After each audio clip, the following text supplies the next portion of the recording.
Okay, I'd like to open this work session for December 13th at 6:05. Please, we're going to dispense with the pledge and the invocation. And hopefully we'll be done by 7 to start the regular meeting. Pressure. Yes, a little bit. Expectations clearly. Trying to send out a message and All right, first thing, you've got the information in front of you. It's going to be up on the screen, but you're not really going to be able to read it up on the screen. It's really just there for anybody that might be watching. The reason for this discussion tonight is just a work session, is to talk about the multifamily moratorium and the mixed, it's essentially a mixed use discussion on Highway 50.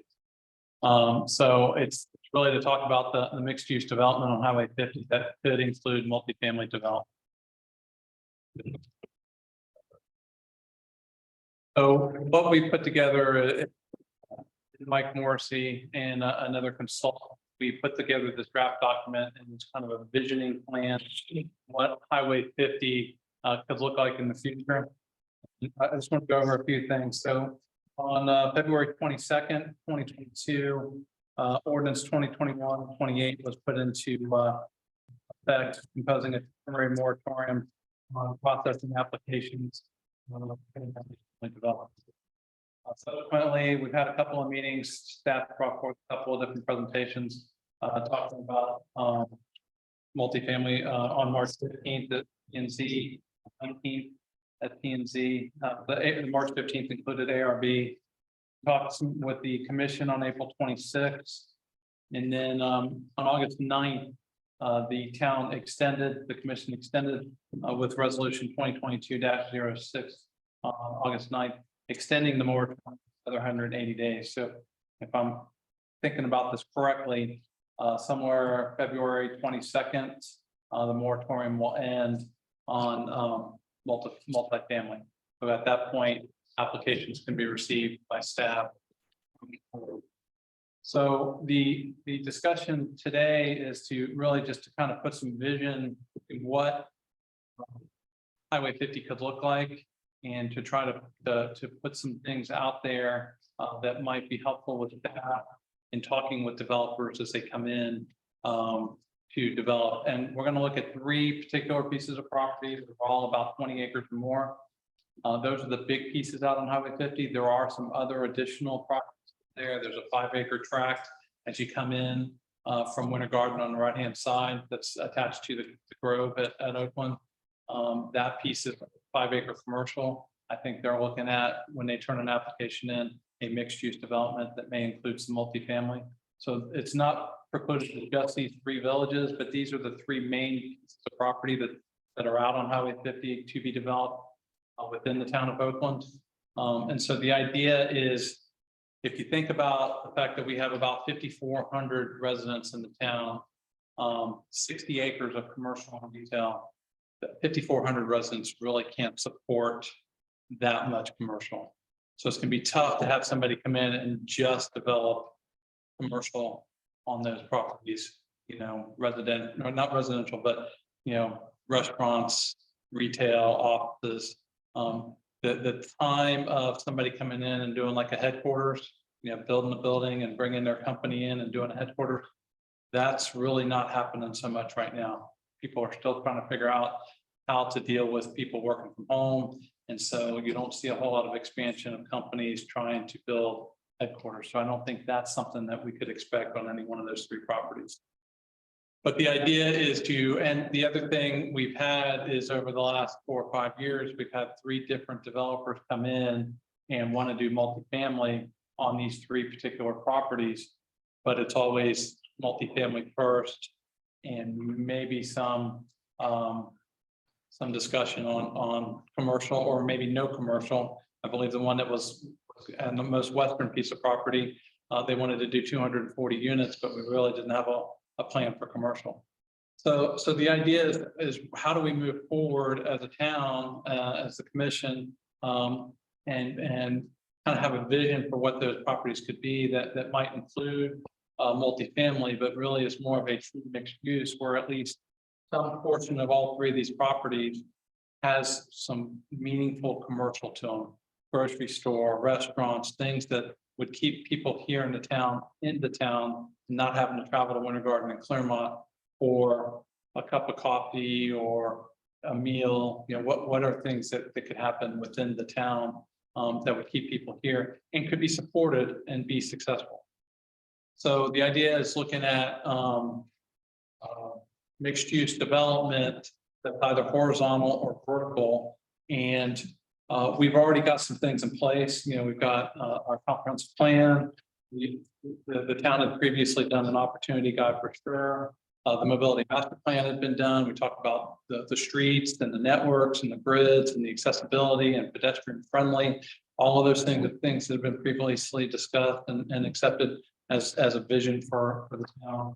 Our zoning code, our form-based code, we've got a lot of things already in place that would support moving forward with this. And so what Mike put together is some strategies and some more thoughtfulness with these three particular properties as far as how they'll connect to the town, how they'll be accessible, how they look, the street grids to them, so that they feel connected as part of the town, even though you've got a 6-lane road there.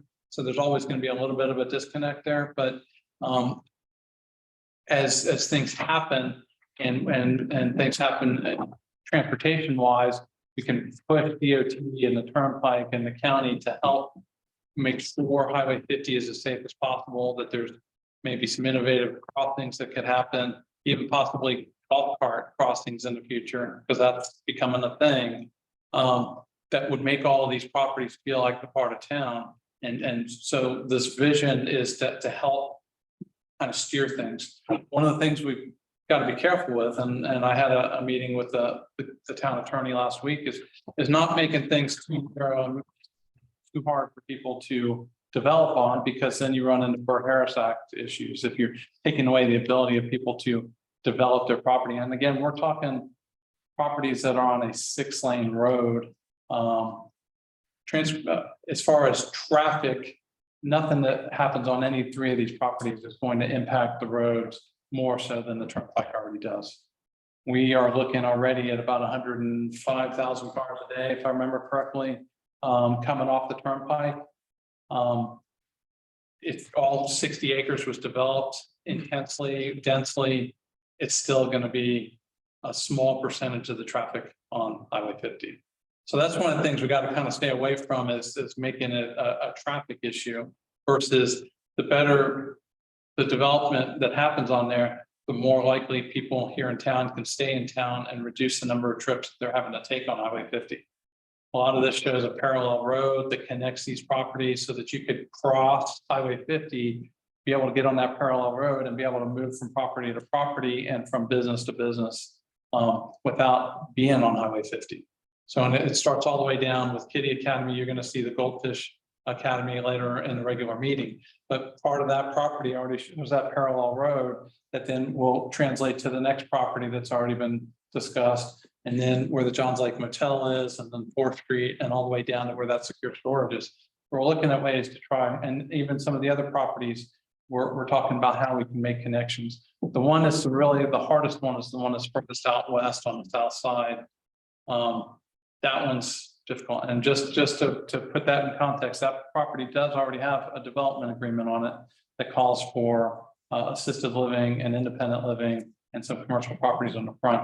But I am understanding that the owner of that property is going to come in and be looking for an amendment to that agreement. And most likely is going to want to have a discussion about multifamily. Where's that one at, Steve? Were you talking about? Bin Laden. The former Bin Laden. Okay. Try to stay from off of that. Village C, Village. can you put that page up? I'm gonna have Mike come up and have him start going through that. I'm just kind of setting it up as to why we're here and kind of a vision on what these 3 properties could be like. But part of the discussion really needs to be multifamily as part of that mixed use, have that element of multifamily, trying to not have it be the majority of what those are, but some kind of a balance between multifamily and commercial so that the residents here get those things that they're looking for, grocery store, restaurants, and there's no guarantees. You've got to have somebody come in with the money that wants to do the development. But trying to have a vision that we're not going to get 3 gated communities on Highway 50 up, 350 apartments that have no bearing on the rest of the town. But to have these properties feel like they're connected and are still part of, it's not the Mayberry part of town, which is this side and town center, but it still can feel like it's part of that character. So I'm gonna let Mike come up and we'll villages and kind of process of how things are being set up and what this could look like if we get some developers coming in and embracing this mixed use concept.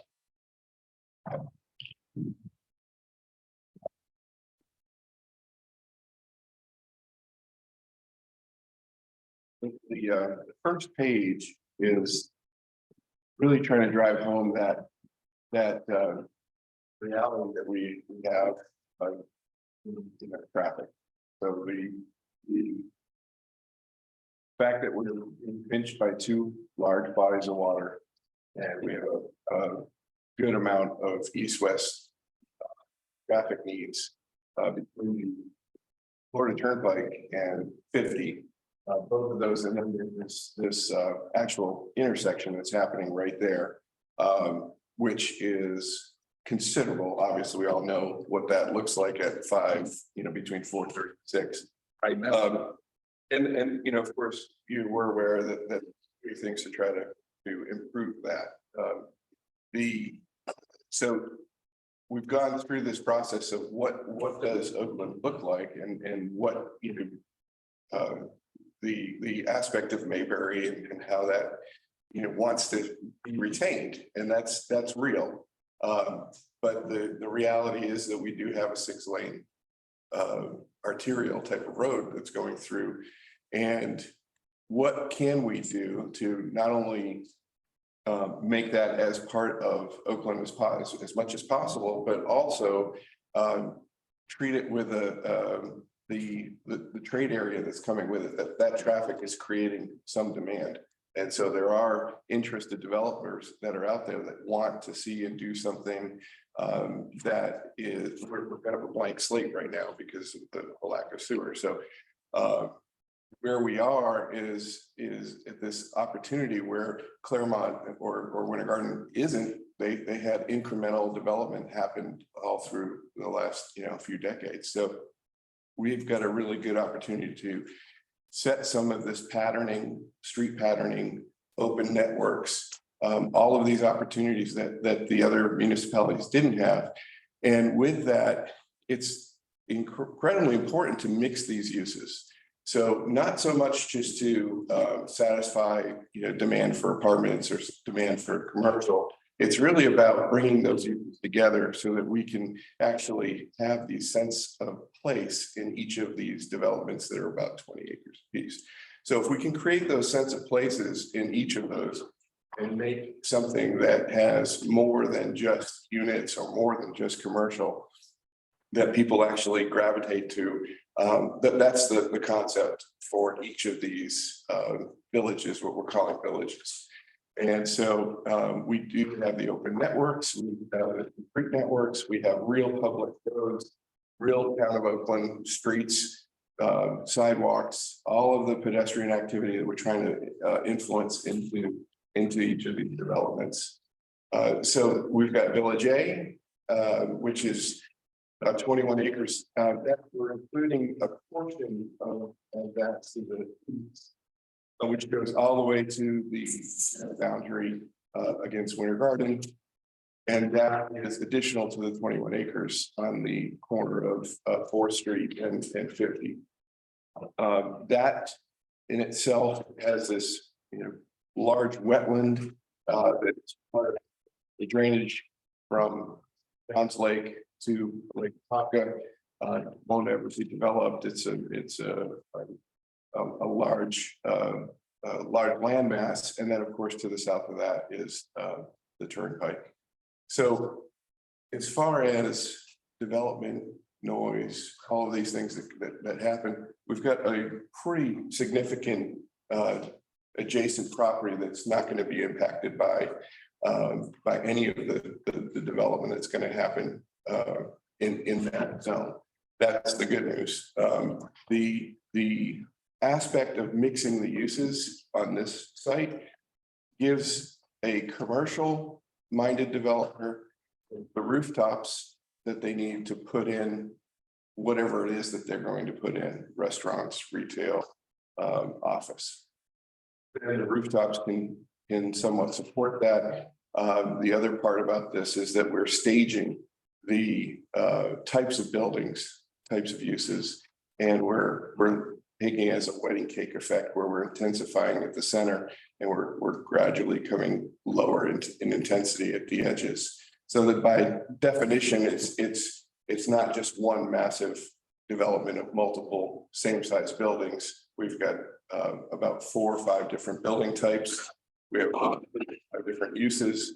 So that mix of all of these different things that are going on will have a better aesthetic than you would see in a normal apartment development or in a normal single use commercial development, where the buildings are the same, fairly vanilla, and multiples of those same buildings. So that is repeated in the other 2 villages. The other 2 villages have some unique attributes about those. Village B has probably the best opportunity for more of a large format, like a grocery store or something like that. We're integrating the uses quickly in a portion of Village A. We have most of the uses integrated vertically. This one, we're going to look at the north section of the development of the property that is along the Butts Turnpike as residential. We're going to integrate some of these uses vertically so we can have an A street or a market street. And then we have commercial on the southern portion, which again makes sense from the standpoint of traffic. And that one in specifically, most commercial developers really like right-hand turns. They're going home. They like to take rights and not lefts into development. So this is a great site for a pretty significant development opportunity because that traffic's coming to the west, going into the town of Claremont. This is a great spot for them to gravitate to. Couple other things with this particular piece of property. So one of the ideas is on the north side of the property where it crosses, where you see Oakland Avenue, how close Oakland Avenue is. It's only a couple hundred yards. Is we've already got an easement from the American Telecom group, 20 foot that could be used for pedestrian or utility. There's another piece of property there that if we could get an easement, you could actually make a pedestrian connection. And where they just put the new bridge in, there's a 5-foot pedestrian on that east side of the bridge, I guess is what it would be. That you could come down and go across and be able to get to the West Orange Trail. So the idea is this piece of property could actually get connected for sure through pedestrian and bicycle, and maybe even the possibility of a multimodal sport path here that actually includes golf carts, where you could get golf carts through here and be able to come in here and shop. But the other part of this that would be very important is this intersection here at Remington, and being able to make this as safe as possible as the improvements on Highway 50 happen and the turnpike happen, so that the people from John's Landing and John's Cove can get across here either through car or bike, walking, and be able to come over here and shop and get coffee or do whatever. And I see this as a real way to make that connection with John's Landing and John's Cove, this piece of property, because if we have a pedestrian path that goes through it that gets you to the West Orange Trail, they've got a much safer way to be able to get out and do things. So this piece of property has a tremendous amount of potential if somebody comes in to develop it, to be able to really make some true connection with the community. And an additional side note is that if you look carefully at the west of the actual property, you'll see sort of a break up of the property to the west, where we would intend to do similar types of planning, town planning as you go through. If that piece ever became available or they're looking for a different location and there is another development opportunity, we'd want to break that up into the similar block patterns that we're talking about here and make more connections both, into that property and then also from Oakland Avenue through down to 50. So you're not being overstressing what is already stressed at what will be that rotary roundabout down by the gas station. That's the ABC.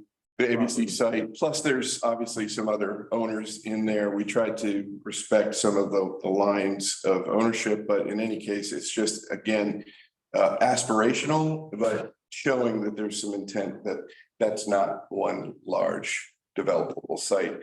It's going to want it to be part of the grid system. So you can see how this is set up with the road network within the property, and then it's set up for a future connection. If this would ever change uses, if ABC decided they needed more property and they decided to move, then you've got this opportunity to continue this grid pattern moving to the west.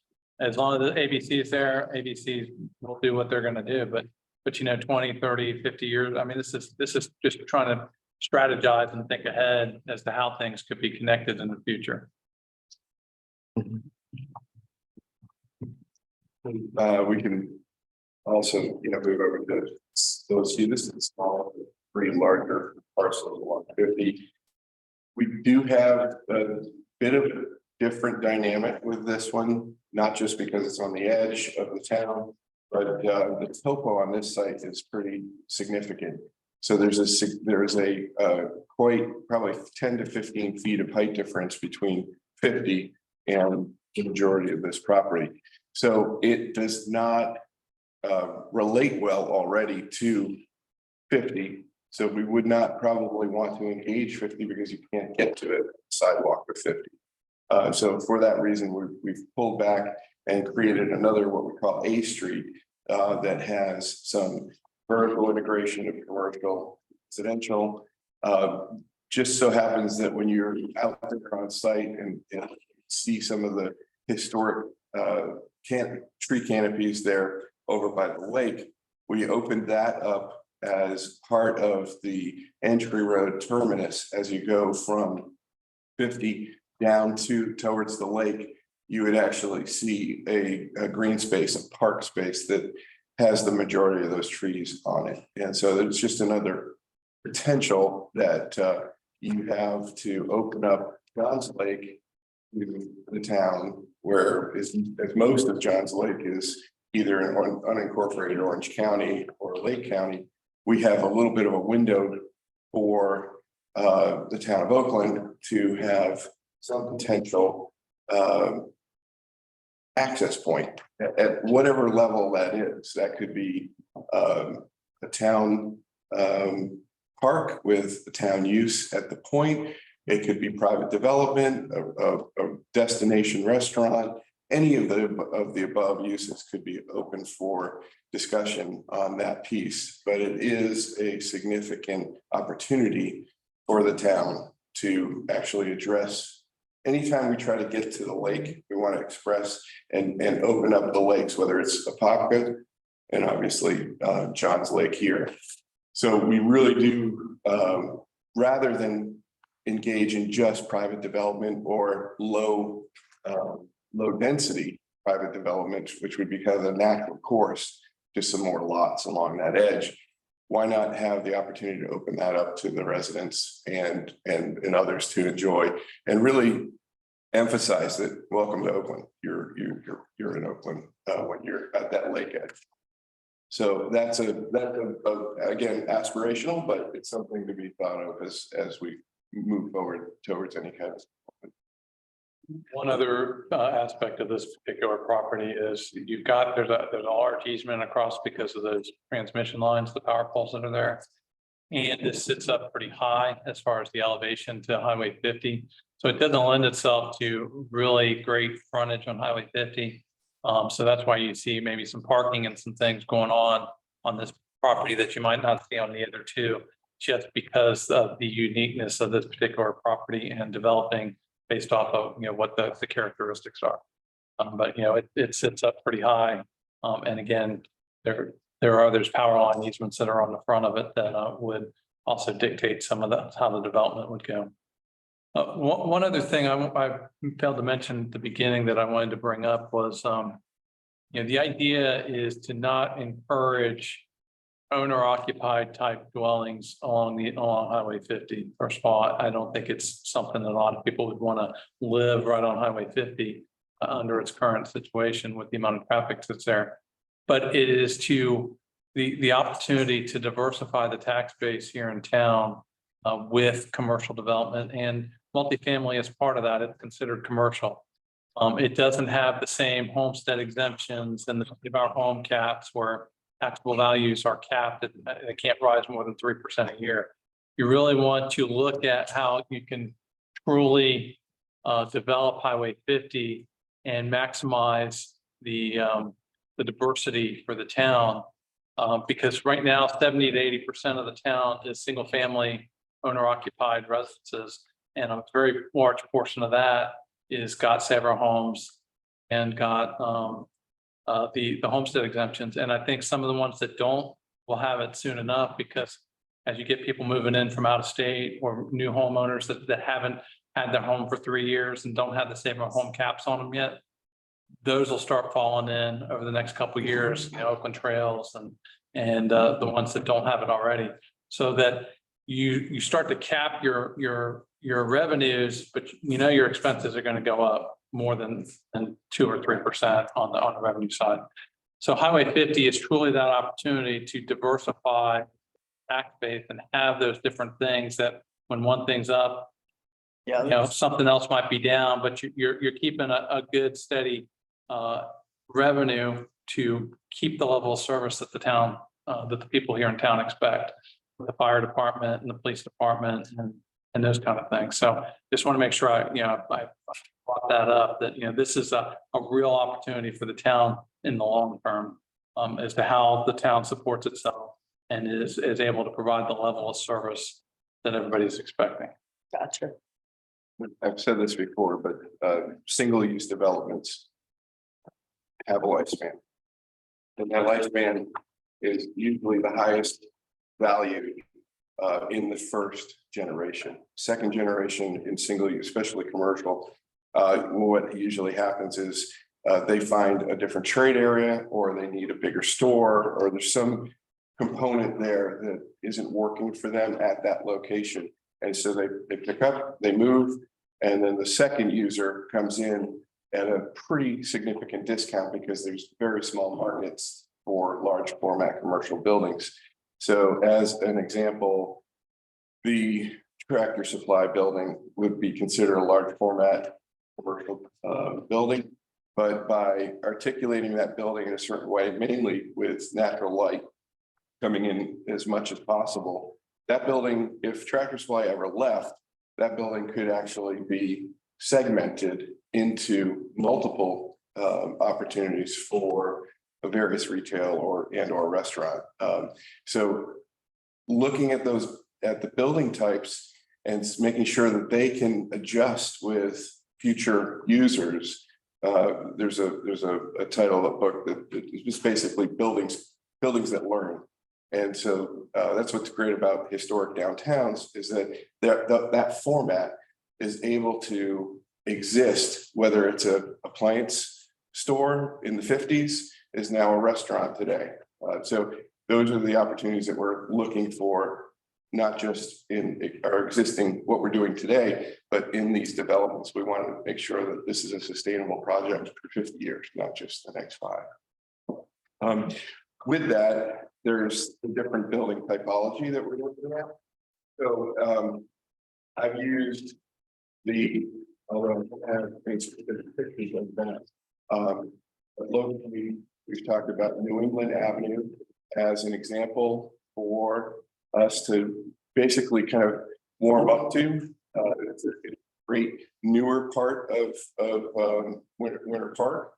And it is a very similar block format to what we are proposing in these three developments. So the building types, the uses, the way they park on the streets, all of those things can be looked at today and saying, this is the direction that in our estimation would work well for the town of Oakland versus I'll just use as an example, is Fowler's Grove, which is mainly a commercial retail development. It did have some residential in their PUD. That was, as Steve was saying earlier, a residential developer will say, we'll do the commercial later, and maybe or maybe it won't happen. A commercial developer says, we'll do the residential, we'll plan for it, but it'll be later. And that, obviously, this is a good case. That didn't happen. Hospital's great. It's great to have a hospital there, but we'd lost the residential as part of that change. So it's important to get the developer to engage in both the commercial side and the residential side. So with the mix of the building uses and the types of buildings, we have a mixed use 3-story building with a ground floor commercial. We have a multifamily 3-story where it would be ground floor all the way up through the 3rd floor as residential. And we have some smaller format buildings that would be 2-story buildings. Also, the footprint is smaller. And then we potentially have single-story commercial as well, like grocery store or some specific event building or any of the other commercial. But that mix in general is a great diversity in the scale of the buildings and also the uses. Then the final one would be the hotel building. And all of these images are basically some sort of again aspirational, but looking at a breakdown in scale, having a human scale to other buildings, looking at the quality of the materials, the quality of the construction. Those are all things we're talking about that we would have a list of do's and don'ts as we move forward in this process of developing this.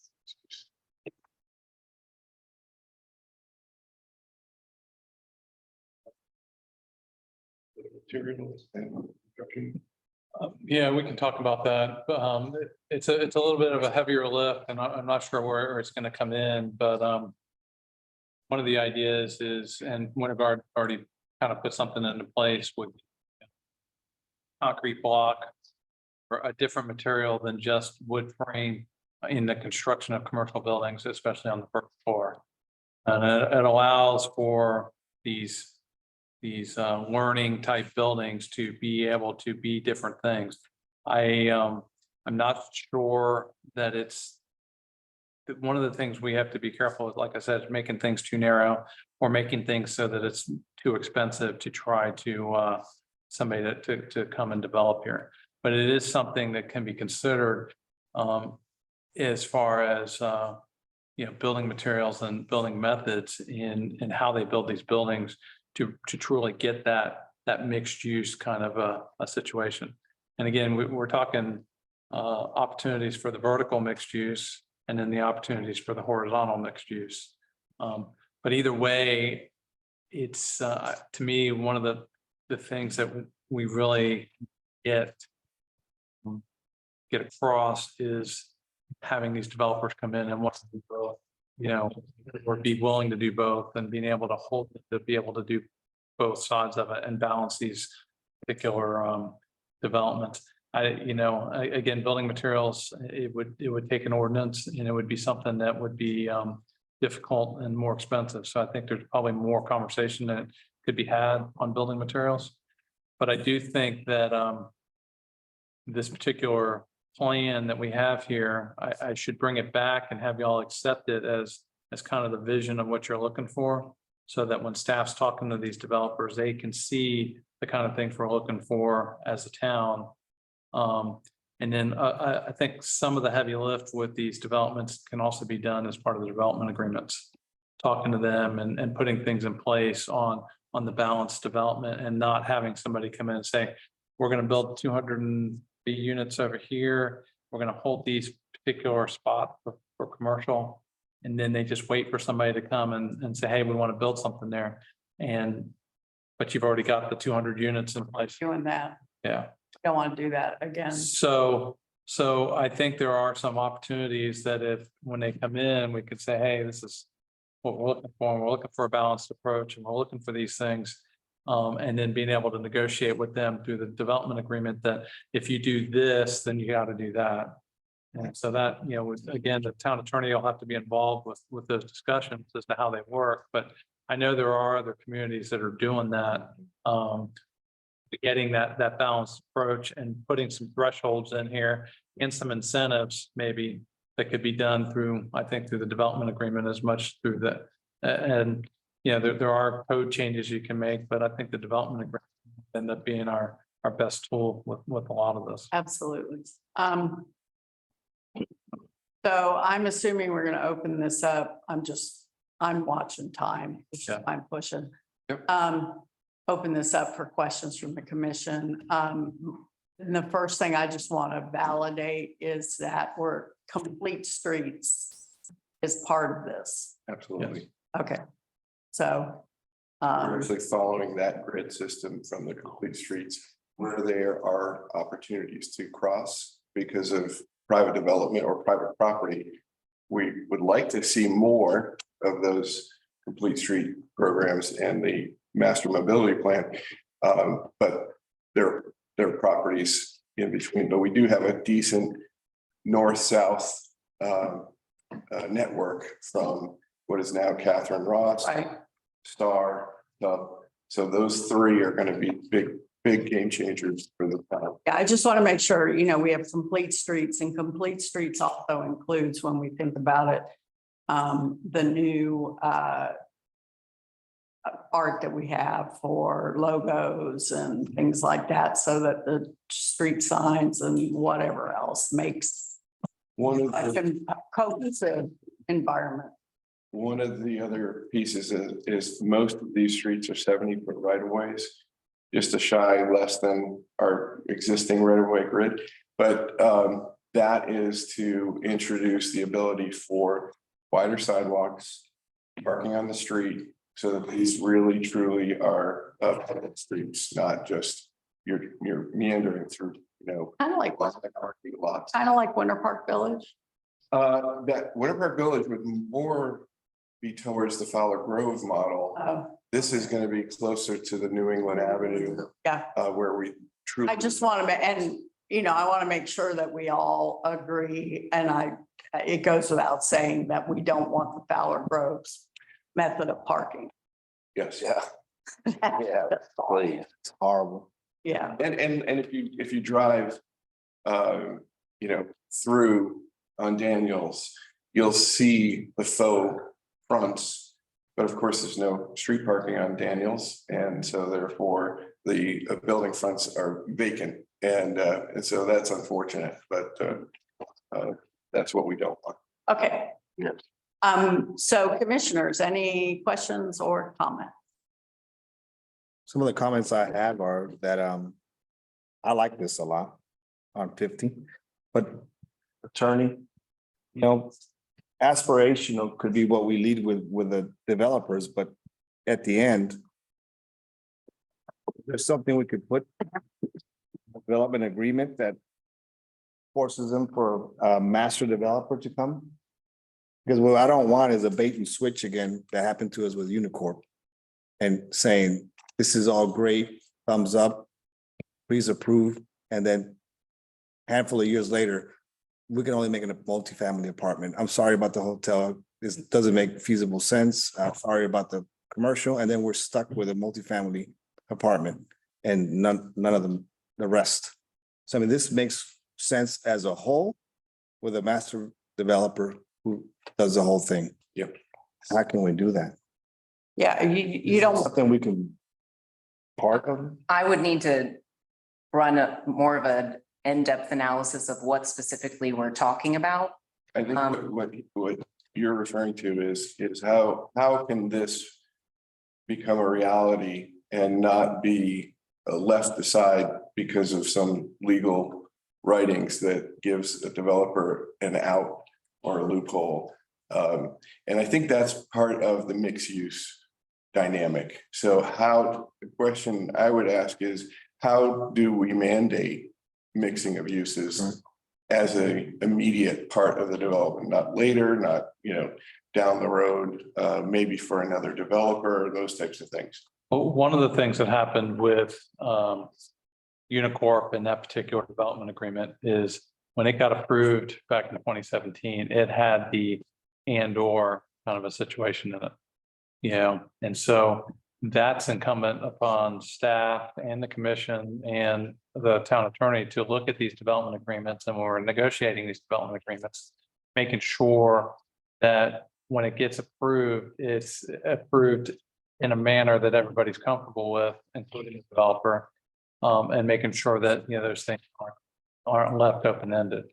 I think we tried to do that with the development agreement that's currently on the Bin Laden property. It's pretty clear what has to be done there. And if they want to change it, they've got to come in and amend it to what, because right now it's got assisted living on it.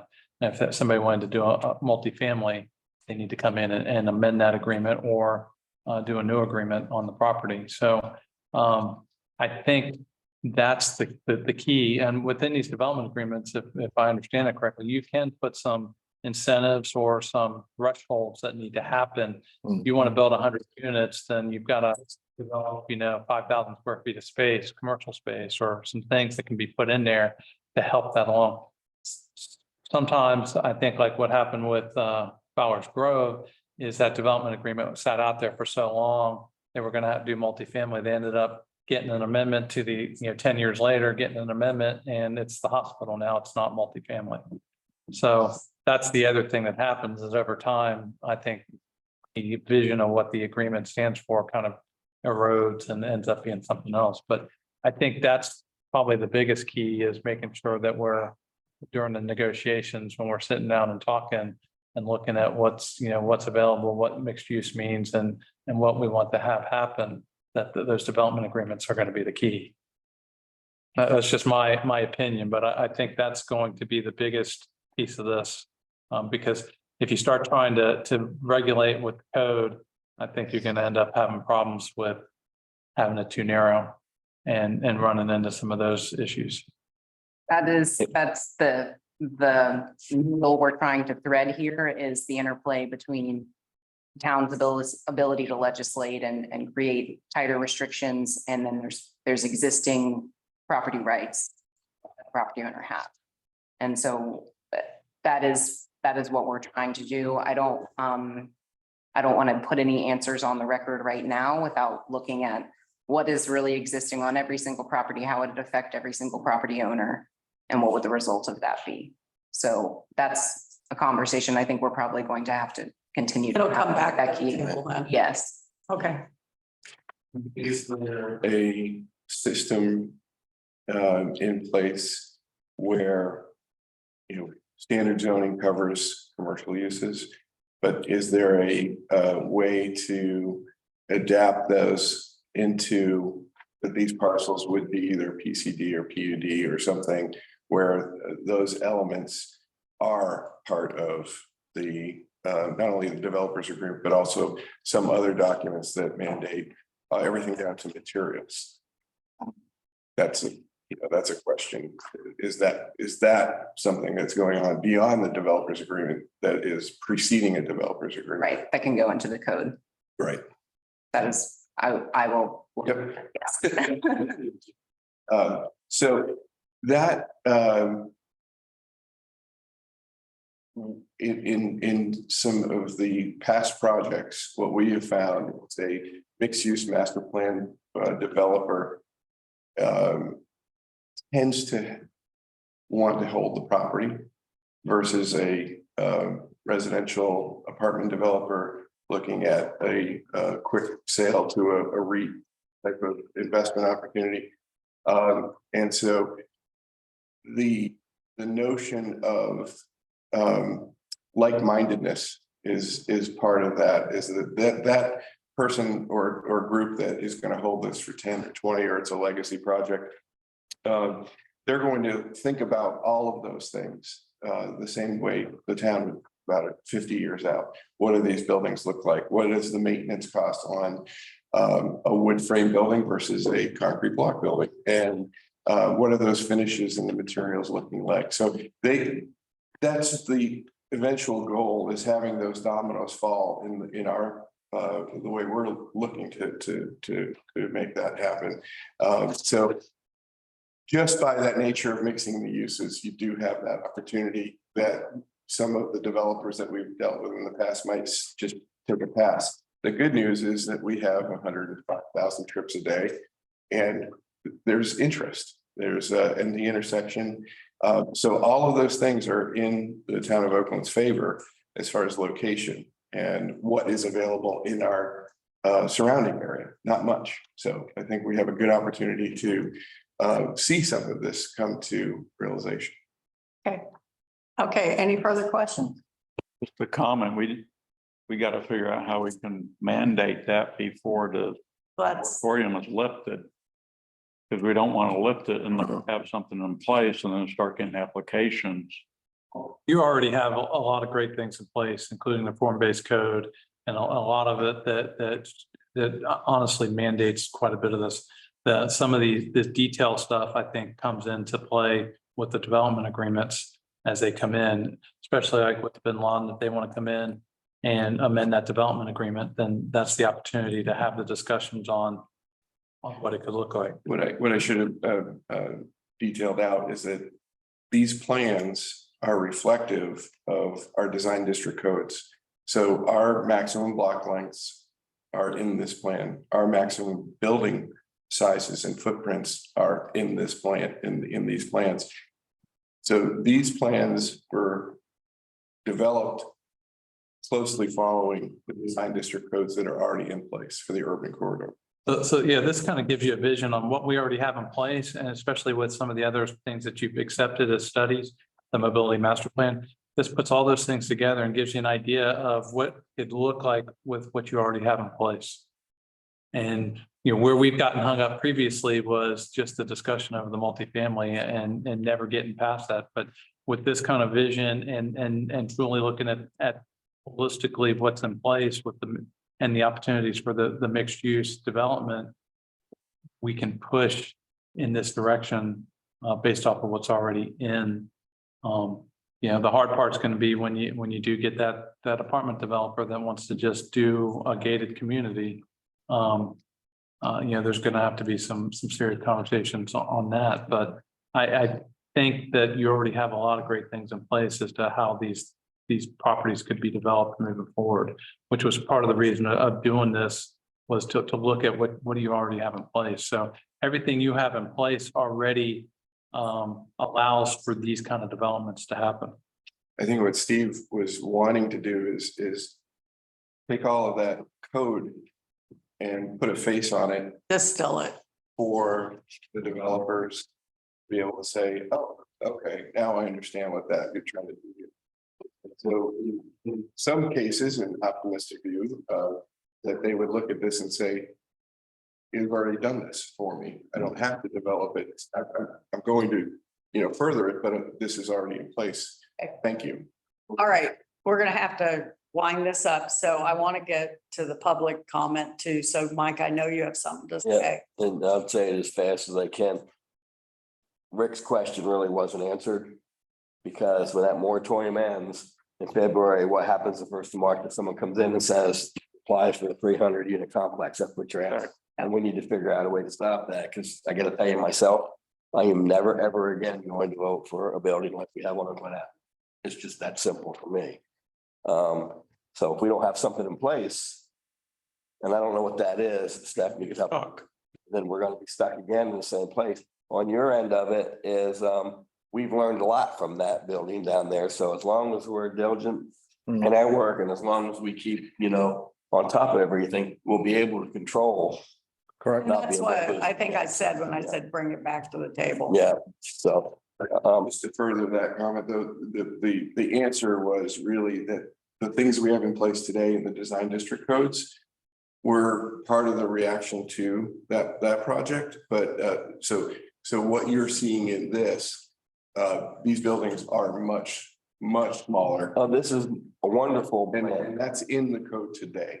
You could not build what's on Oakland Avenue today. Yes, that was, okay, so.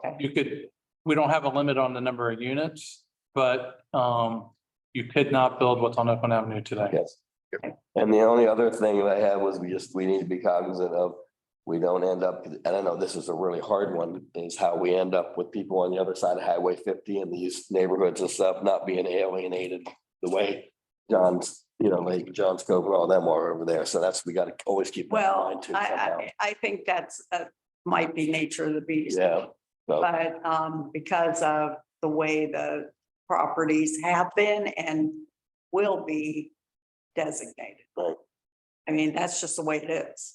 Well, and I'd like to respond too by saying that each of these places will have a core, will have a sense of place, will have a public. And you will knit that into what already exists. Yes, yeah, and that in a sense, it creates that opportunity for people to gather. And so I could see where we, a lot of times I think some of the comments have been, hey, we see each other in the next door. so Let's see each Each other. other at Prairie House. Let's see each other at one of these public greens that are part of this more urban type of development. My thing is, so long as it's 100% done, the village.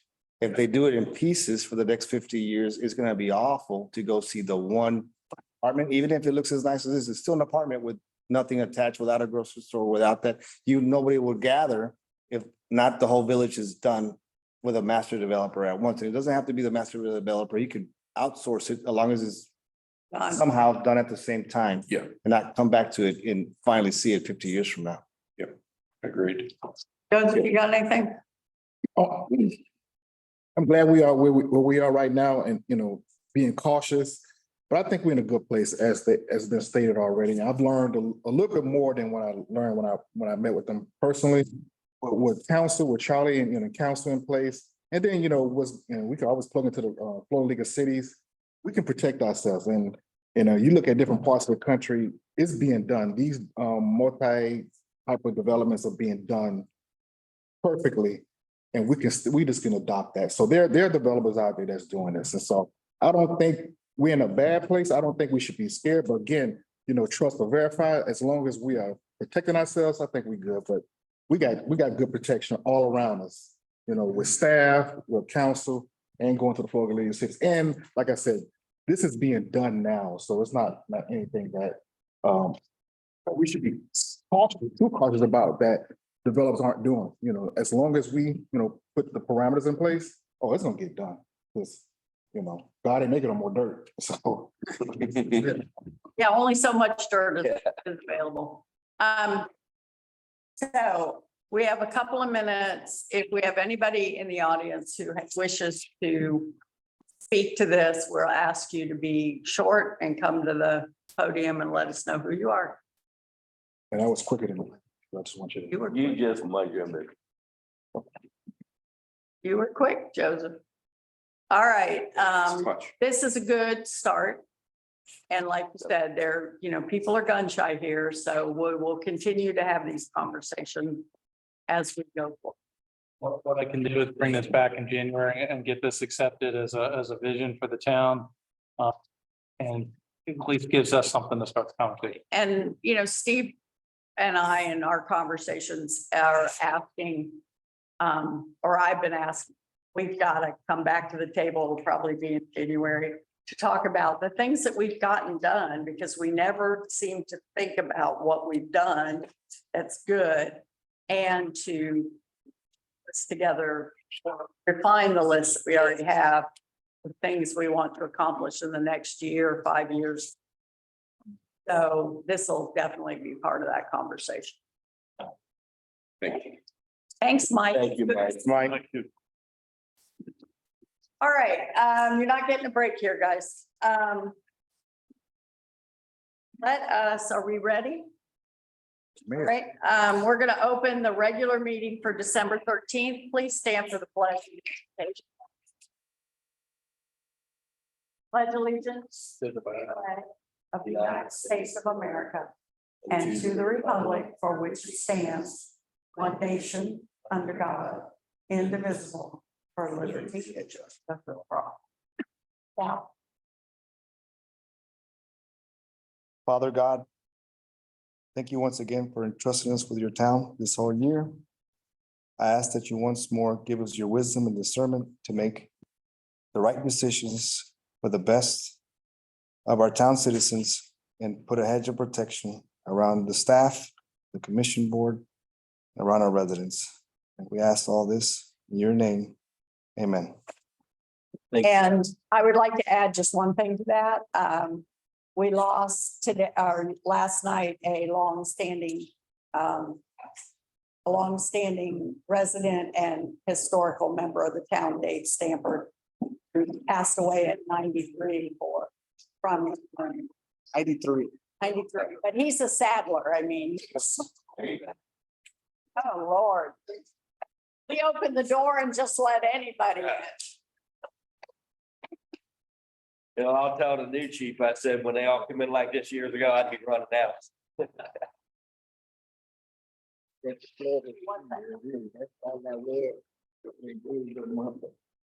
His hands up. His hands up.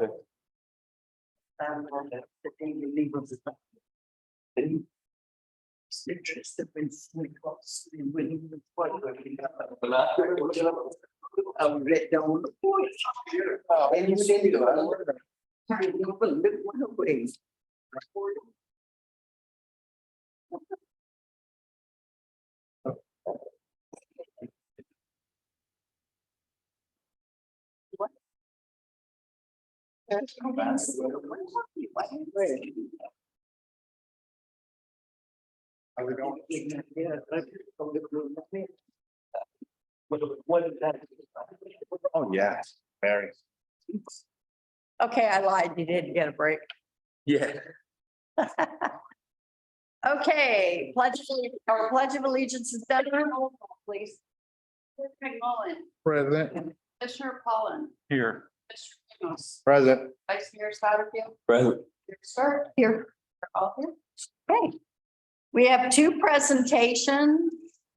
And I believe they are both from the police department, so I'm going to turn this over to Darren, our police chief, for those of you who haven't met him. I'm not going to take up too much of your time. Just to update you, I wanted to introduce, first of all, the newest officer who came on board, Officer Chad Edmondson. He comes to us from Claremont PD, retired there with over 20 years, has extensive experience, and will 100% be an asset to this agency. I'm sure you'll see him floating around town. He's completing his training and will be on solo really soon. Will not be a problem. He's really excited to have him with us. And anything you need, he's happy to greet you with a smile, I'm sure. Chad, welcome. Welcome. And the second thing that I just wanted to kind of introduce is there's been a minor change in assignments. There's been a new position created, and what the position is called is the community liaison officer. And that is going to be occupied by Officer Renee Castro. We all know Officer Castro. He's been here for some time, and he was with Claremont PD for almost 30 years and has been doing community engagement, community liaison, community work since 2004. So 18 years. He's very familiar with community oriented policing, and his job will be lots of different things. One of the main things is he'll be responsible for all community engagement activities. Anything that we do here in the town, he will be the point of contact, and he'll organize it, write operation plans, and make everything run fluid between the police department and town. He will also be a liaison to all the commissioners, and if you need, you can always pick up the phone and call him, and he will get you whatever you need.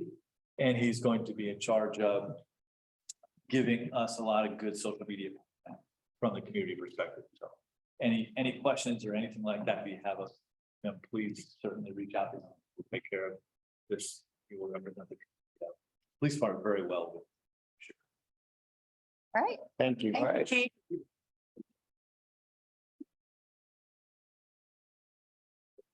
Yeah, we are absolutely engaged in public and community police, so this is a good, very good change to this. Okay, public forum. Anybody who's here who wishes to speak at public forum, we ask you to keep your comments brief and to come to the podium, tell us who you are. And I know, Bob, you're here. This is things that are not already on the agenda. So Bob, are you interested in speaking? I am. Well, come on up. Thank you. Thank you, Commissioner. Appreciate everybody allowing me to speak. I live at 141 Milholland Street. I don't know how much you all know of this. I'm kind of disappointed to realize that I don't think you were aware, some of you were aware of the problems going on down in Lake Apopka just behind my home. I think you guys just learned about this recently. I have been in contact in the past year and a half, year and 9 months with Mayor Stark, as well as Steve Coons on this issue.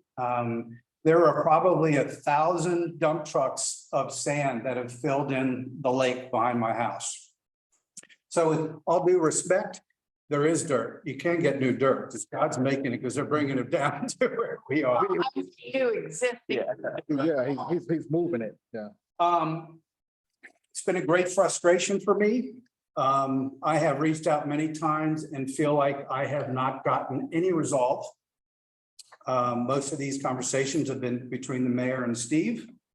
I don't know where you want to take it, but I've reached out to Nicole Wilson, Commissioner, Orange County Commissioner. I speak regularly with Cammie Dewey, with St. John's Water Management, with Deborah Drummond Ushkowitz over at Oakland Park. Everybody's aware of the situation. I guess what I don't need any more of is what the problem is. I know very well what the problems are. I spent more time on it than probably anybody in this room. What I would like is a guideline to what we can do to fix it. I don't think this is, I know there's Lake, there's Orange, there's Oakland Park, there's Southern Oaks HOA, a lot of property owners involved. There's a lot of piece of that. I and myself, Ward Britt, both of them now, if you look at our boat dock, my sand is, my water is 3 inches deep. I was glad for Hurricane Ian, so I can get my boat out. It's come that far. Literally, there's probably at least 1,000 dump truck loads. And I've gotten no resolve from anybody about what's going to happen. I've had 2 different appraisers down on my property, and I've lost between $125,000 and $140,000 in value on my lot. That does not include, we did not do Mr. Britt's lot, but he's in the same situation. He can no longer get his boat out anymore. And I know there have been some meetings about it, including, I think the Army Corps of Engineers is finally coming in. I've asked Commissioner Wilson to try to get Orange County involved in this so they can make some commitments, both in dollars and cents and resources to repair this. I'm not about pointing fingers. I'm simply about getting it fixed. And that's really all I have. So I don't know if anybody's got any feedback on it. I'm pretty passionate about it. I will not stop. And I just hope that this commission can help push the resolution forward. And I appreciate your time. Okay, thank you. I think that we've kept you on the journey that we've taken with this. There's how many people have There are 42 property owners that touch that canal. no, I'm talking about the people who we're talking to fix it. We, So there's 42 property owners that own a piece of the canal. So we had a meeting back in, on November 3rd. And we had all the stakeholders at the meeting, Stakeholders, thank you. including St. John's. Cammie Dewey was there, Lake County, Orange County, City of Winter Garden, Town of Oakland. This is a very large issue, a very complicated issue. There's the issues that Mr. Christie and Mr. Britt have with their particular situation. But there's issues on the other side. I get complaints from the Johns Lake people, Johns Lake Improvement Association, that Johns Lake is not draining fast enough, that they need to push more water through there because when the lake starts going up, their docks go underwater. They worry about their drain fields and everything else. So on that side, I get complaints about not enough water going through the canal, which would only exacerbate Mr. Christie's issue if more water went through the canal. The water that's, creating the erosion is from the Johns Lake Basin, which goes all the way from Ocoee into Lake County. Again, there's Lake County residents on Johns Lake, there's Winter Garden residents, there's Orange County residents, Town of Oakland residents. They all depend on that canal moving water. There's no maintenance plan for that canal. There's been no stabilization. The only maintenance that's really ever been done has been done by Orange County. I have talked to Nicole Wilson's office about both sides of the issue because they get complaints from Johns Lake also. I have talked to the St. Johns River Water Management District and had a meeting with them last week, trying to get some grant money that could possibly help with this. That's going to be a long shot, but we are still working on seeing if that's a possibility. I have talked to Chris Testerman on the staff side last week, trying to push Orange County staff to relook at this because they did a study and they want to just pass it off to the Town of Oakland. Town of Oakland doesn't have the resources to maintain or take care of this canal long term. Nor do we Especially- have complete responsibility for it. Right, especially with the basin as it stands. And I also gave a presentation to the Friends of Lake Popka last week. Also, there were some representatives from the Water Management District that meeting. It's been a lot of education and really no responses at this point. But we're going to have to continue to push because there needs to be a partnership here. It's bigger than just the town. It needs to be the district. It needs to be Orange County and possibly Lake County stepping up because there's the short term of fixing the issue down by the lake. And there's the long term of a true maintenance plan on this, because if there's not a true maintenance plan, then another couple of years, Mr. Christie's going to have the same issue. If there's not a stabilization and maintenance plan for this canal, it's going to continue to erode every time there's an event. You can look at the different events that have happened, Hurricane Irma, Hurricane Ian, Hurricane Charlie. You can see changes happen after every major storm event down at the end of that. Whether it's going out this way or going out this way, there's changes every time that there's a major storm event.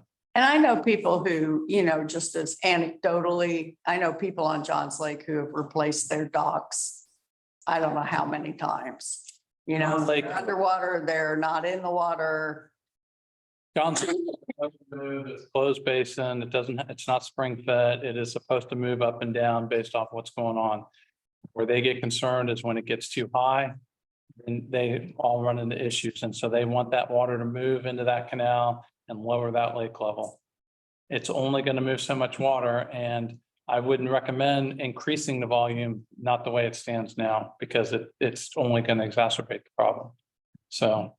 Well, and Bob, we met with you, Steve and I did, and most of the commissioners are filled in now about where we stand. And, our frustration is, while I can't say it's as big as yours because I don't have property on the lake, we are frustrated by not being able to serve our residents in the way we would like to with this problem.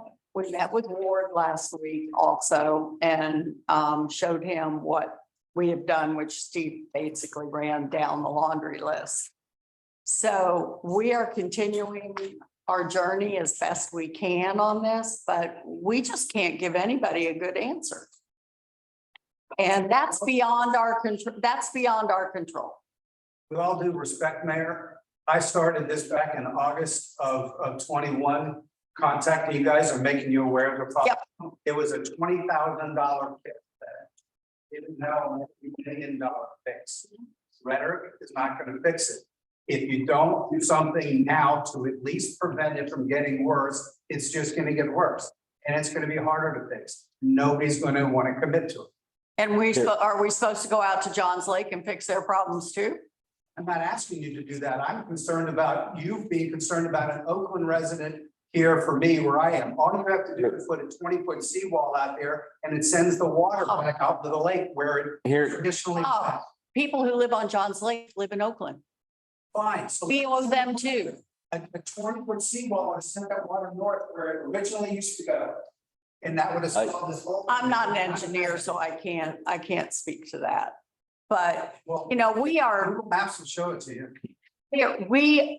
I mean, I don't know beyond what we are doing, and we are doing everything that we can. You just listen to what the stakeholders Steve has talked to. We are not the only stakeholders in this. but here's the So deal. we want to get it fixed. I just don't know what the answer is. So if you do, please tell me. I don't have a long-term fix. I wish we did. I think we ought to start by putting us all together as a workshop to try to figure out a short-term fix for this thing. So it doesn't get any bad worse than it is.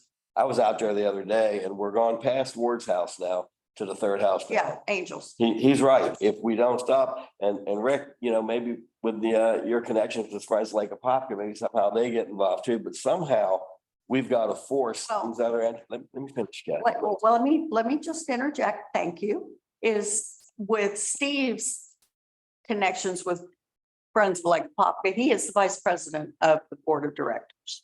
So I'm just adding that in. Okay, I'm just saying, there's got to be a way, and if we can sit here and talk about it, then now is not the time because it's not an Right. agenda item. So it's either on an agenda in January or it's on a workshop in January. So as to figure out ideas to get these other people to the table to do some commitment. In the meantime, we've got to figure out some way to help that.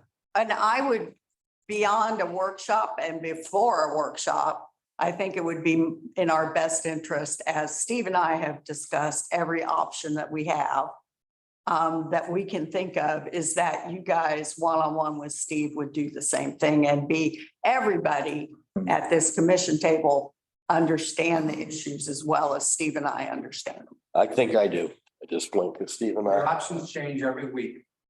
Pardon? let it go. Your options change. I understand that. I understand. And I'm sure they change on Johns Lake every week too. I mean, we have to look at the long view. We have to take the long view here. And Bob, I totally, believe it or not, whatever you want to think, completely sympathize with your dilemma and Ward's and Angels coming up, that we need to get this fixed. And I look at this every time I talk to Steve, and I talk to Steve like at least once a week, if not more. And we look at this and try and figure it out. We are committed to figuring it out. It's just, I can't, you know, But if we got to figure it out. But if we all sit and talk, like, here's an option that we hadn't because we hadn't all been involved in it for that long. Maybe Steve gets in touch with Brevard County. I was telling you, the same problem is happening over there with, Mhm. with the Indian River and the Banana River. And they have figured out, and I don't know how, I really don't know how, but it's worth the call to see how they're getting that silt out of these canals. And they've got these big old tubes, they got the barges, and they've actually got a Well, place it goes to. they have immense pollution in those canals. But it's worth Immense. it's worth picking their brain and saying, hey, what do you guys do? Because whatever they're doing, they're treating it and getting rid of it. It's But not going all back. I'm saying is, until we can agenda this in January, we should continue to talk about it. Absolutely. You did. Agree that you're a high priority for us. I mean, we're not gonna ignore you. Yes, We can't do it right now, but Yes. I think we could all agree that 100%, you're our top priority and we're gonna work we're working and we are to get that treating it as such, fastest possible, correct? And I- treating it as such. Thank We you. will. And I've been out there too, and I walked the whole stretch with Steve. So it's. And I just, The most beautiful piece of land you could ever find with wildlife and the birds and the gators and the otters and everybody that hangs out there for happy hour. It's amazing. The bad news is I have to turn my boat dock into a tiki bar. So I have to put in for a permit. But I am very serious and diligent about it, and I appreciate your words. Yes. I truly do. I am somebody that thinks that actions speak a lot louder than words. Okay. So Well, we'll have to continue this journey, but this is not something that we put aside. And we have continued to work very diligently to find an answer, and we will continue to do that. Thank you. And I think with all five of us now really centered to it, maybe it can move. Yeah, I go don't- by your house at least once a week and look every week. Anybody's welcome to go down, just take a look, because anybody who sees it, who I've told about it, but then they walk down on the dock and they go, oh my God, I can see it from the side of your house.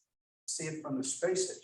Yeah, I bet. I used to see the space station when I walked on the trail. All right. My, those are all my welcome. little, my little friends would go, the space station's coming today. Oh, boy. So anyway, that's the best answer we can give you, and it's the answer we have been giving. Okay. Thank you. All right, anybody else for public forum? No, thank you. Okay, consent agenda. Do we have anything we want to pull out or any questions that we have? Otherwise, I need a motion, please. I'll make a motion to accept the consent agenda. I'll second it. Okay, moved in second. Any questions, any comments? All in favor? All right, we're moving to ordinances. Second public hearing, ordinance 2022-1. Okay, this is the second public hearing of ordinance 2022-21, an ordinance of the town of Oakland, Florida, creating chapter 49, special events of the town's code of ordinances, providing for conflicts, providing for severability, and providing an effective date. Who's taking this? Yeah, I'll go ahead and take it. This is the second public hearing on this particular issue, and this is basically formalizing our special events process, and then staff's put together a formal process to deal with these things moving forward. Has everybody seen the details of this? And we went through it on the last meeting. All right. I think this just catches us up to the rest of the world here in West Orange County. Well, that's pretty good. All right, well, if we don't have any questions or comments, I need a motion. I'll make a motion to approve second hearing of ordinance 2022-21. Okay, Second it. moved and seconded. Do we have any questions, comments, or questions from the audience? Okay, take it back to the table. All in favor? Resolutions. Resolution 2022-09.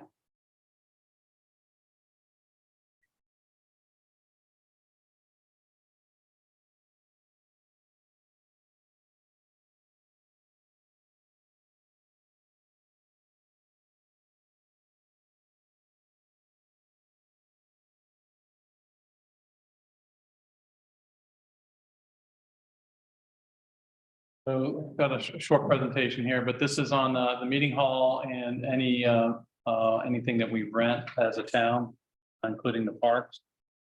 The purpose of this resolution is to adopt a fee increase to offset the increasing cost of cleaning, maintenance, and renovations to the meeting hall. Current fees were established in 2015. Any increases were put on hold due to COVID. We actually had a period of time when we weren't renting out the facilities. Lynn and Alicia both did quite a bit of research and looking at similar venues, which there aren't a whole lot of similar sized venues. Basically, we've got the special events ordinance, and then this resolution is what's going to allow for the setting of the fees. Increase for resident and non-resident, and basically I can give you just a quick rundown. And the new fee schedule was in the agenda. Currently, for an 8-hour block for the meeting hall for residents on the weekends, it's $425. The proposed would be $600. For a 4-hour block, it's $325. The proposed that I'm asking you to approve is $400. For non-residents, it's an 8-hour block was $600. And a 4-hour block was $450. The new rates would be $800 and $500. And then the hourly, the additional hours would be $75 versus $65. The only thing that we've added, all the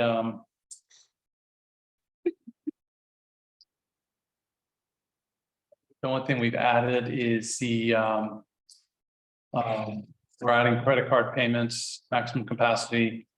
We are adding a small fee where we used to basically donate the use of the facility to other government agencies or 501(c)(3)s and 501(c)(4)s. We are going to charge a small fee because we do use quite a bit of staff time in setting up and cleaning. So it'd be a $25 per hour setup fee for organizations during the week. That's generally when we allow for those. We don't generally on the weekends. We've been pretty booked up lately with actual events, so we don't generally give the meeting hallway on the weekends. And then it would also increase park pavilion rentals from 25 to 50, and from 50 to 75 for non-residents. But then again, the pavilions are always first come, first serve unless somebody wants to reserve it for a specific event, and they can reserve it for these fees. What we're asking is there's no increase to security deposits. Employees receive the resident rate, and I always have the ability, or the town manager always has the ability to waive fees depending on the situation. So the staff recommendation is to approve the resolution, setting the new fees for public spaces, including the meeting hall, park pavilions, and the charges and applicable fees. Okay, And we're still fairly, when you look at some of these other facilities, we're still pretty reasonable as far as our rental fees. So, people love us. and we're really just trying to cover costs. We're not trying to, that's what all this is doing. All right, any questions or comments at the table? I guess it relates to it, but just curiosity, that the second pavilion that's gonna go down over on my side of the park, do we have any plans? It'll probably get included in the list. Need a motion, please? I'll make a motion to accept resolution 2022-09. I'll second it. All right, it's been moved and seconded. Anybody from the audience have questions or comments? Okay, bring it back to the table. All in favor? Aye. Aye. Resolution 20-22-14.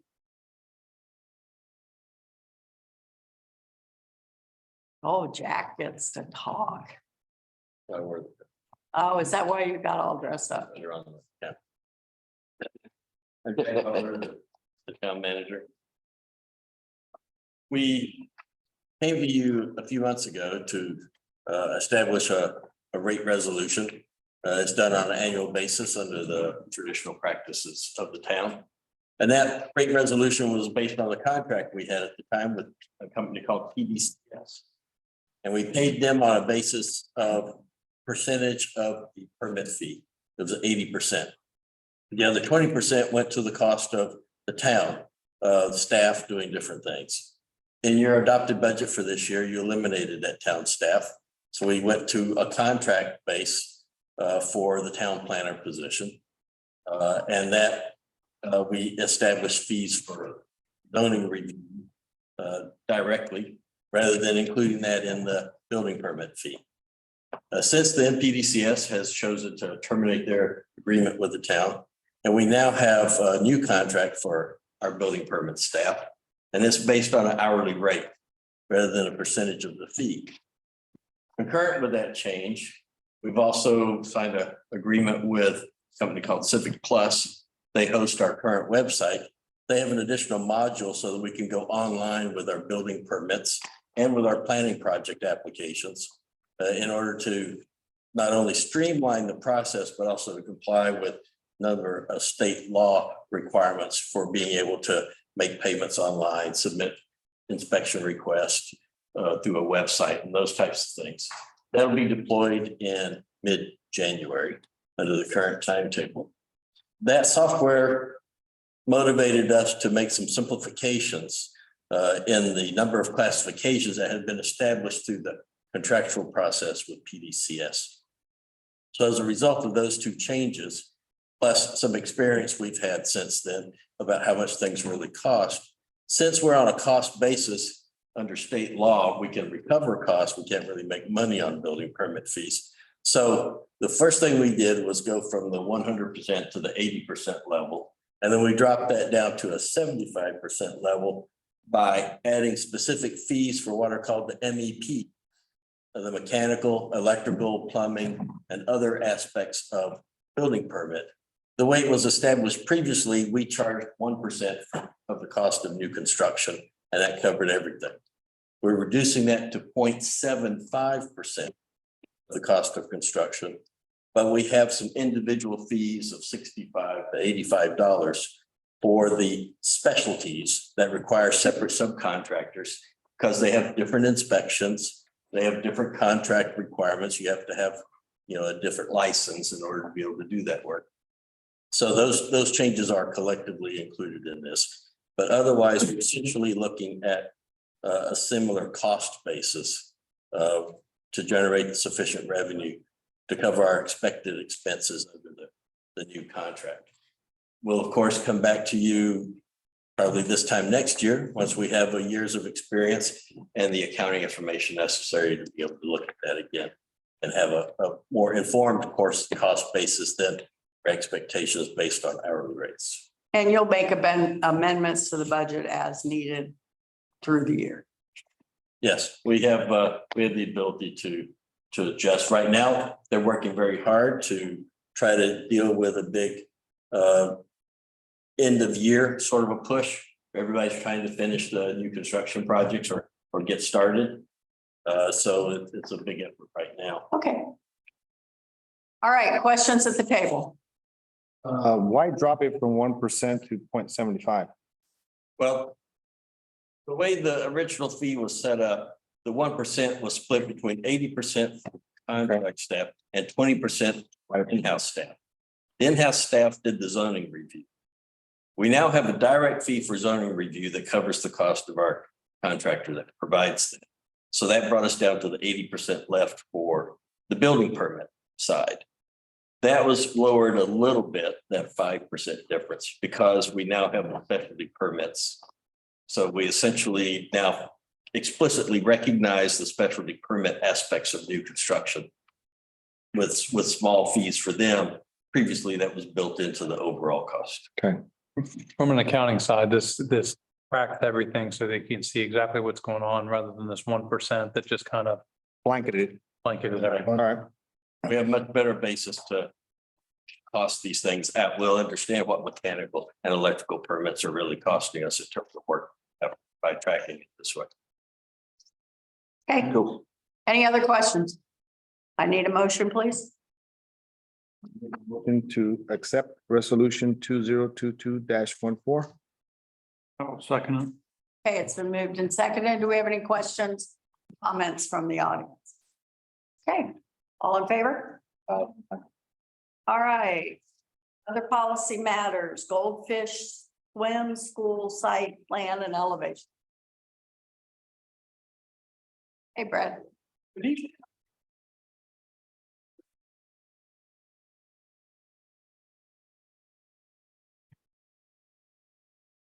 Good evening, everyone. Again, my name is Brad Quinnis, Wade Trim, serving as your contractor town planner. So the first item we have this evening is the Goldfish Swim School, as the mayor said, and what's before you is their appearance review with their architectural design and build out there. So I have a very short presentation I'll go through, just so that you all do know the applicant is here, as well as the operators of this facility. So if you have any questions of that, they are all here to answer any questions that you have this evening. So in terms of this property, the applicant is actually Wintergarden LLC. This property is located on West Colonial Drive. It's part of the 3.5 acre property where the Kitty Academy is currently under construction. This is the other half of that property. So it's part of that overall project. It does have the commercial land use, it's C1, and it's in your urban corridor district. And then they are a private indoor swimming school is what they are. They're indoor swimming instruction, what this use is for this building. There's an aerial of the site. It looks a bit different today because that other Kitty Academy is under construction. But it does show, just so everyone knows where we are. It's talking about this piece right here. Kitty Academy is on this side, and the Goldfish will be on that. This is the proposed site plan.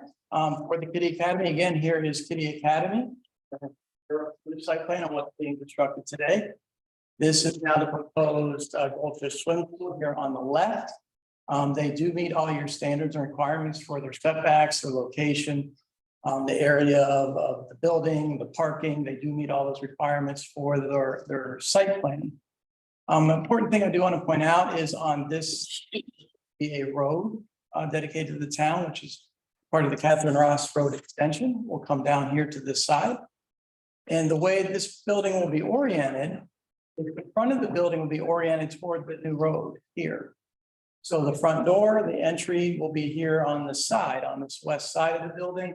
This is going to be a side that the front state from West Colonial. The purpose of that is to get, that interaction with what's, as you spoke earlier about this evening, kind of town center feel there along state. It's that start to that happening. So that is the proposed site plan. Here's their general landscape plan. They are meeting your code, quite a bit of landscaping around the rear of the building, along the front here on State Road 50, as well as along here on the side path, across the roadway. This is, all integrated together as one project. This piece of property. The other part of this review that we have this evening is their monument sign. This is a monument sign that will be shared between both Kitty Academy and the Goldfish School. This wasn't before you previously, so we are bringing this before you this evening. So be sure we have your approval of it before we approve it on the zoning side. This does meet your requirements for a monument sign. It does meet your height requirements, your size requirements. So it does meet all those requirements. This will be placed, basically, it'll be on the Goldfish property, but it'll be at the front. It also will be sitting in a utility easement, but we have got the okay from the Parker and Public Works Director. He has no objection to that. They do understand if there's a need for that easement, that sign may go away. But there's no objections to that sign. But it does meet all your standards and requirements for the monuments. So now we'll talk about the building. So what this is what earlier rendition. This project went through several reviews with the building design. Your design consultant, Mr. Morrissey, did review this and had lots of suggestions and improvements to their design. So that's kind of give you an idea what we started with. This is what is proposed before you today. And what you can see, this is very consistent with what Mr. Morrissey had recommended and said would be consistent with your design standards. So again, what's important is the front, which is this elevation here, that west side. So running that road extension. And so you can see that look to that. And then here is on the east side, which would be this side facing Kitty Academy, would have this appearance and the architecture. In terms of what would be facing State Road 50 on the north side, a similar kind of look, just at a smaller scale, because the building is narrow in the north-south direction. So this is what you would see from State Road 50, looking back at the building, the similar look with the windows. And then on the south side, which would be basically looking at the parking lot, again, the similar kind of similar look. So we do feel that it is consistent with your design standard. So in terms of a recommendation, we have reviewed this, as serving as your staff, we find this request to be substantially compliant with standards. It also compliant with your land development code and your comprehensive plan. Also went through your review of your appearance review board in November. They had a very nice discussion. And they did unanimously recommend approval as submitted. As you have this evening, there was no recommended changes to the plan or to the buildings from your appearance review board, and that was a unanimous approval. This also went to your planning and zoning board last month, and they did the same. They reviewed the exact same plans you had before you this evening, and they also made a unanimous recommendation of approval as presented. So you do have recommendation of approval from your staff and from your two boards. That is the end of my presentation. I'd have to answer any questions. Again, the applicant and the operators are here as well for any questions. Any questions at the table? All right, I need a motion, please. Make a motion to approve First of all, is this all one motion or is it three separate ones? Because there's three items in here. You got the architectural design elevations, monument sign, and site plan. So it's I would say, if you're going to move to approve it, I move to approve the Goldfish Swim School site plan and elevation. okay, all in one motion. Yes. Okay, all right. I'll make a motion to approve Goldfish Swim School architectural design elevation, monument sign, and site plan.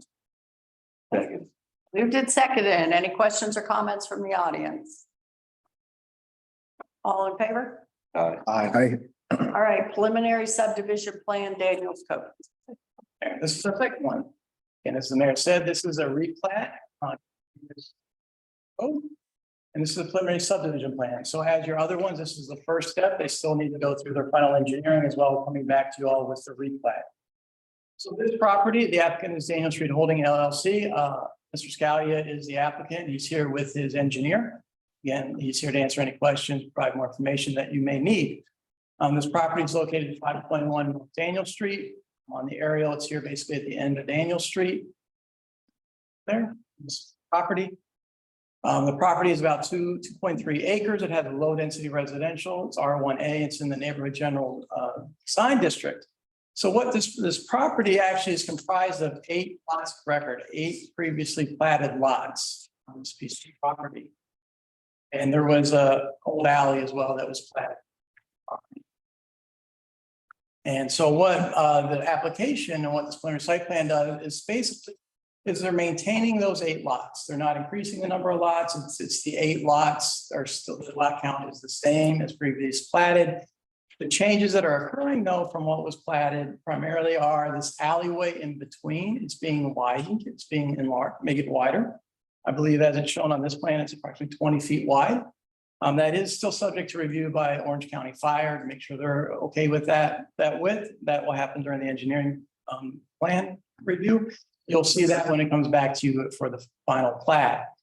So we have that change to the alley. We also have the piece over here will be a stormwater retention area. Within that 2.3 acres will be there. The homes as they're proposed, they will be oriented towards the outside. So the fronts of the homes would be like on this side, be oriented this way towards the retention area with the backs, with the garages in the back onto the alley. Like is required as your design standards. With these lots here, the fronts would be facing this way. With again, their backs being off the alleyway. So again, consistent with your design standards. So that is the proposed replat property. There's also a memorandum of understanding that will come along with this. Again, we're asking for you to authorize the town manager to execute this. This is related now to the infrastructure improvements that will be required for this replat. So what the conditions within that it is part of your packet, is that 20-foot wide alley. Or as required by the Orange County Fire Marshal. Provided, they will be developing that stormwater retention area at the northern portion of the property. They will be connecting to the water. They will make those connections to the town water system. They also are being required to put in a dry sewer line, so they're ready to connect when sewer does come available to them. They will be ready to make that connection as part of this project. They're also going to construct a minimum 5-foot sidewalk, and there's going to be 3 areas. It's going to be within that northern stormwater tract. So basically a trail there between the homes and that stormwater tract. It's going to be within the Vic Street right of way for the homes that are on the south side, and then also within the Daniel Street right of way. So there will be sidewalks constructed by the applicant as part of this project. The setbacks are being established as part of this replat. The front is 25 minimum, 30-foot maximum. On lot 8, there's a slight deviation, and what your code says is not to be any more than 30 feet. However, there's a large oak tree on lot 8 where the front would be, and they would like to not impact that oak tree. So they've asked to be able to have it to be 35 feet for that front setback. We have no objection to that. If that's a very legitimate reason to ask for that larger setback to protect that tree. So the maximum is 35 feet only on lot 8. At the rear, it's 5 feet, side is 7.5. At the corner, side corner, it's 10 feet. And there's one lot that could have a porch that's on a side, on a corner lot. In that situation, this would allow that porch to be at 7.5 feet. So those setbacks are generally compliant with your setbacks within this design district. The only two deviations are the 35 foot to protect the tree. Then a slight reduction to allow for a porch to be slightly closer to a sidewalk. That would be adjacent to that property. So that is the memorandum of agreement. So we have gone through the review. This project has been in process for quite a bit of time. But we have reviewed this. We do find it substantially compliant with your land development code and your comprehensive plan. And we do recommend approval as presented. We also recommend that you authorize the town manager to execute that memorandum of understanding. This project did go to your planning and zoning board at their meeting last month. They again reviewed the exact plans that you have this evening. They also recommended approval unanimously of the plan as submitted, as presented to you this evening. They also recommended the approval of the memorandum of understanding. That is my short presentation. Happy to try to answer any questions. Again, the applicant and their representatives are here as well. All right, any questions or comments at the table? You only have one house with a side corner porch that you would need to. Yes, sir. do it. It would be.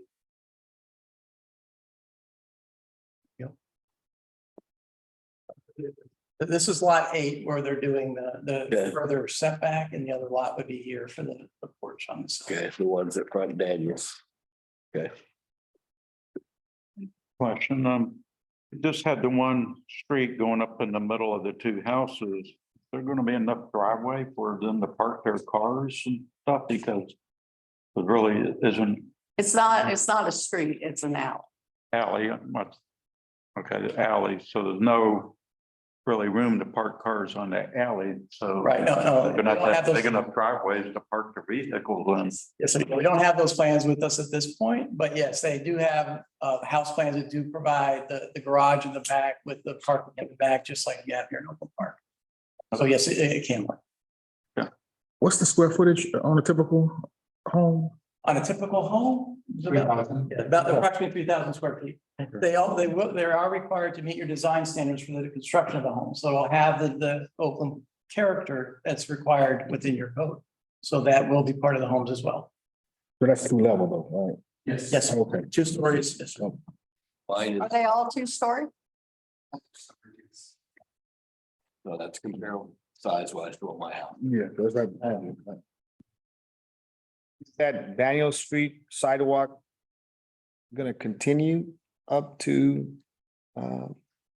go south and north? Is that necessary? There's 3 sides of sidewalk. Cause I know that street doesn't have sidewalk. No, we don't. No, you're asking if it's gonna go all the way up to Riley? To your house. Well, that wouldn't be part of this project. It would be something if the town wants to take it on and connect it. Yeah. You could add sidewalks. They're not doing, but they're not. Right, they'll just do the piece in front of their property. Yeah, Gotcha. so that would be something that the town wants to consider in the future. Which It would be nice for it to continue all the way to Briley, Yeah. or if not, it's not unnecessary. But part of today's vote anyway. Yeah, That's up to the town. but that's what you're saying is that just that one little section is kind of, And that was a discussion that your planning and zoning board had as well, the same exact discussion. Oh, good. Consistency. so for us, that would impact 2 homes, mine and the Lopez's. To go all the way down. I hope you put it in, well.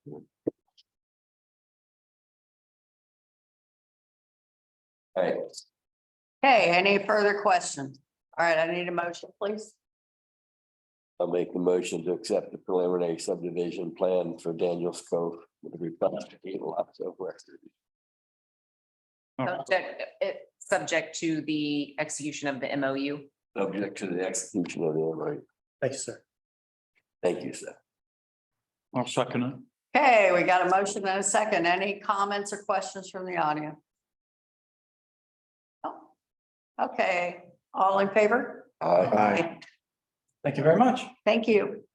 All right, we are to town manager report. If you got it in your life, you will keep it short. I just have three things real quick. First thing, I want to congratulate the mayor. She's been selected for the Chairman's Award with the West Orange Chamber of Commerce. Congratulations. Her and Rob Frank both are will be getting the Chairman's. Two tickets, please. Two tickets, please. I need two tickets, please. Yes, we're getting a table. Tickets. Sure. You got two Okay. tickets. So the town will get a table. This is gonna be January 27th at 7:30, starting at 6:30. That on the calendar. Yeah. You guys all up. Yeah, we talked about it earlier, but we'll get it on y'all's calendar. January 27th. Now you just gotta stand up and say, I object. That's why I have to hear it. Wait a minute.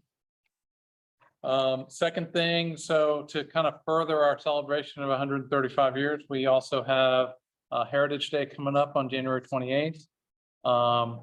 There'll be a Healthy West Orange Fresh Start 5K from at 9 a.m. and then the Heritage Festival will start at 10 from 10 to 2. Staff's been working hard on this and I expect it'll be just as successful as Santa's Lane. So, and you got the Awesome. yeah. And then the last thing is I sent y'all some information. It came up at a meeting. I don't know that we've got an official notice, but the roundabout is delayed about 2 months. We're looking at a March 15th completion date. Just think about how long this has been in the planning. stage. A big nod. Yeah. from the pilot. I mean, they're actually out there working on the Highway 50 connection of Oakland Avenue because there's going to be an additional lane there. I think I'm as excited about that as anything, having a longer queue up and an extra lane there, I think. Just be happy when it's all finished. Oh, man. We're gonna have a circle party. Well, maybe we'll That- Or- pave it. It's paved. Maybe we'll, Don't say that word. well, you can read my mind. Okay, anything else? Anything from staff? That's all I had. Parker? Good. You're quiet today. Everybody has to be quiet. So we'll start with Sal. I have nothing except tell you guys Merry Christmas. Thank you for the staff the whole year. Everything you guys done and enjoy your family to the fullest this holiday season. Thank you. Mhm. Rick? I would ditto Commissioner Ramos on that. That's all I have. Okay, Joseph? Well, I don't have anything, Mayor. You've been a busy little. Just a little bit. Just a little bit. No, I'm good. Make me tired. I did hear Chief say marching 100, so you can keep on going. What? He said marching 100. That's his favorite. Oh, the marching 100. Marching band in college. That's Yes, the marching 100. that was his favorite band. Yeah. That's what he told me. Talk about, Oh, that's okay. That's want to talk about Christian Watson? Okay, I'm just really a shout out to staff over Yes. the Santa Day. They went way over and above expectations on how well they did, expanded it, the events that were there. it was fabulous. Everything went very beautiful. So thank you to staff for that. Yeah, they were, and we're gonna do some recognition. Absolutely. Staff did, Yeah, lots of recognition going on this month. staff did a fabulous job. We do have a small staff luncheon on Thursday. I know thing and school and then looking forward to the holidays and but we got lots of great things coming up. So Yep. So mark your calendars for January, then you gotta mark your calendars again for March. You'll find out about that eventually. So, I don't have anything other than that. We talked about everything that Steve and I have been working on, so. Thank you all very much. And Joseph? if all hearts and minds are satisfied, let's adjourn. It is now 7:54 PM. Merry Christmas, everybody.